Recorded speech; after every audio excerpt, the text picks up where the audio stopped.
بسم اللہ الرحمن الرحیم۔ عزیز ساتھیو، اللہ رب العزت نے حضرت امام ابو حنیفہ رحمۃ اللہ علیہ کو بہت زیادہ ذہین بنایا تھا۔ امام ابو حنیفہ رحمۃ اللہ علیہ تمام اماموں کے اندر سب سے بڑے امام ہیں اور ان کا نام نعمان بن ثابت ہے۔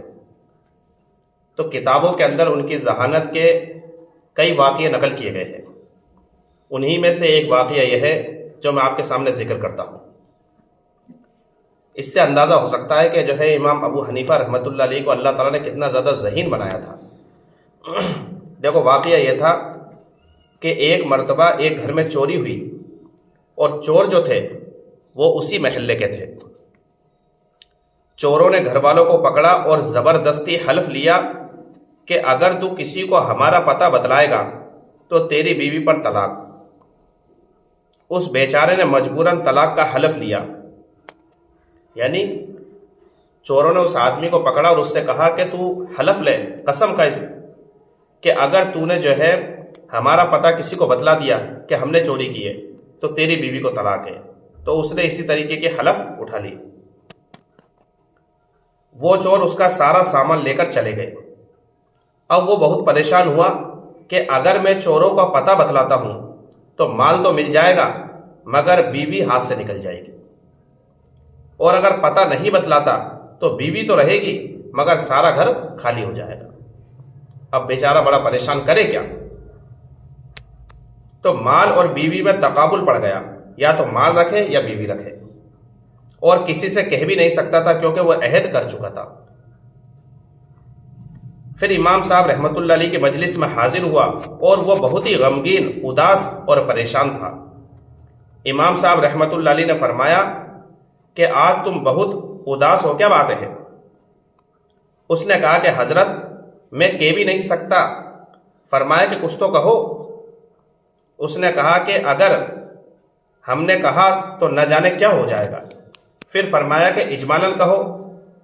تو اس نے کہا کہ حضرت چوری ہو گئی ہے اور میں نے عہد کر لیا ہے کہ اگر میں نے چوروں کا پتہ کسی کو بتلایا تو بیوی پر طلاق ہو۔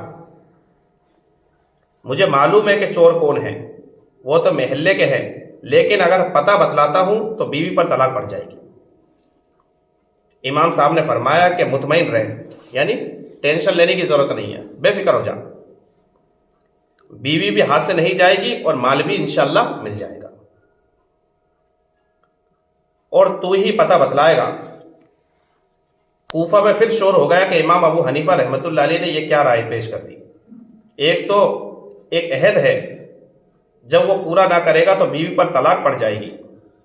یہ امام صاحب رحمۃ اللہ علیہ نے کیسے کہہ دیا کہ نہ بیوی جائے گی اور نہ مال جائے گا؟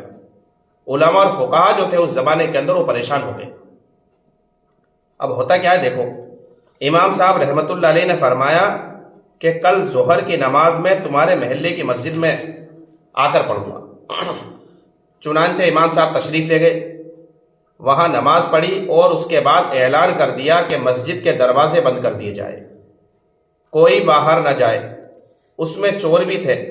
اس مسجد کا ایک دروازہ کھول دیا، ایک طرف خود بیٹھ گئے اور ایک طرف اس کو بٹھا دیا، اور فرمایا کہ ایک ایک آدمی نکلے گا، جو چور نہ ہو اس کے متعلق کہتے جانا یہ چور نہیں ہے، اور جب چور نکلنے لگے تو چپ ہو کر بیٹھ جانا۔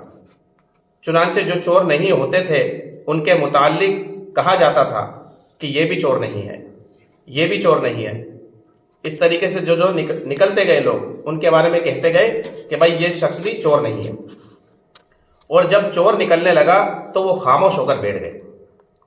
اس طرح اس نے گو بتلایا نہیں مگر بلا بتلائے سارے چور متعین ہو گئے، یہ سب کیا ہے؟ چور ہے۔ چنانچہ چور بھی پکڑے گئے، مال بھی مل گیا اور بیوی بھی ہاتھ سے نہیں گئی۔ یہ تدبیر کی بات تھی۔ تو اندازہ لگاؤ امام صاحب نے کتنی گہری بات کہی، اور امام صاحب کی اس تدبیر سے، اگرچہ اس نے اپنی زبان سے نہیں کہا کہ چور کون ہے، لیکن امام صاحب کی ایک تدبیر سے اس نے اپنے عمل سے بتلا دیا کہ فلاں شخص چور ہے۔ اس سے چور بھی متعین ہو گئے، اس کی بیوی بھی اس کے ہاتھ میں رہی اور مال بھی سارا کا سارا مل گیا۔ تو یہ امام صاحب کی کیا تھی؟ ذہانت تھی۔ امام ابو حنیفہ رحمۃ اللہ علیہ کو اللہ تعالیٰ نے بہت بڑا مقام اور مرتبہ عطا فرمایا تھا اور انہی کے مسلک کو جو ہے ہم سب مانتے ہیں۔ اللہ تعالی ہم سب کو امام صاحب کی پیروی کرنے کی توفیق عطا فرمائے۔